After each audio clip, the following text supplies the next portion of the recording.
எனக்கு ஒரு மிக சுவாரஸ்யமான விஷயம் தெரிய வந்தது. இது கிராஃப்டட் ஃபைபர்ஸ் பற்றியது. இந்த கிராஃப்டட் ஃபைபர்ஸ் என்பது ஒரு பிராண்ட் மட்டுமல்ல, இது சிக்கிம் மாநிலத்தின் பாரம்பரியம், நெசவுக்கலை மற்றும் இன்றைய ஃபேஷன் போக்கு என்ற இந்த மூன்றின் அழகான சங்கமம்.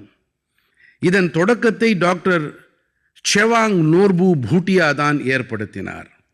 தொழில் ரீதியாக இவர் ஒரு கால்நடை மருத்துவர் என்றாலும் இவருடைய மனதால் இவர் சிக்கிம் கலாச்சாரத்தின் மெய்யான பிராண்ட் தூதுவர் என்று கூறலாம். ஏன் நாம் நெசவுக்கலைக்கு ஒரு புதிய கோணத்தை ஏற்படுத்தக்கூடாது என்று இவர் சிந்தித்தார். இந்த எண்ணத்தில் விளைந்ததுதான் கிராஃப்டட் ஃபைபர்ஸ். இவர் பாரம்பரியமான நெசவை நவீன ஃபேஷனோடு இணைத்ததால் இதை ஒரு சமூக முன்னெடுப்பாக உருவாக்கினார்.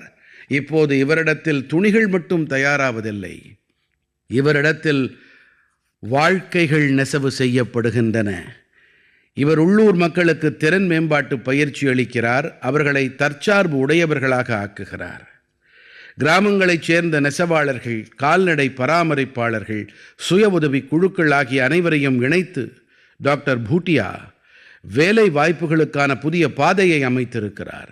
இன்று வட்டார பெண்கள் மற்றும் கைவினைஞர்கள் தங்கள் திறமையை வெளிப்படுத்தி சிறப்பாய் வருவாய் ஈட்டி வருகின்றார்கள்.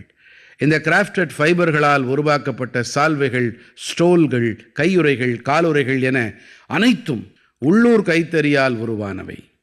இவற்றில் பயன்படுத்தப்படும் இழைகள் சிக்கிமின் முயல்கள் மற்றும் செம்மறி ஆட்டிலிருந்து வருபவை. வண்ணம் கூட முழுமையாக இயற்கையாகவே இருக்கிறது. எந்த ரசாயன பயன்பாடும் இல்லை, இயற்கையான வண்ணம் மட்டுமே. டாக்டர் பூட்டியா சிக்கிமின் பாரம்பரிய நெசவுக்கலை மற்றும் கலாச்சாரத்திற்கு ஒரு புதிய அடையாளத்தை அளித்திருக்கிறார். நாம் பாரம்பரியத்தை பேரார்வத்தோடு இணைக்கும் போது அது உலகத்தை எந்த அளவுக்கு கவர்கிறது என்பதையே டாக்டர் பூட்டியாவின் இந்த பணி நமக்கு கற்பிக்கிறது.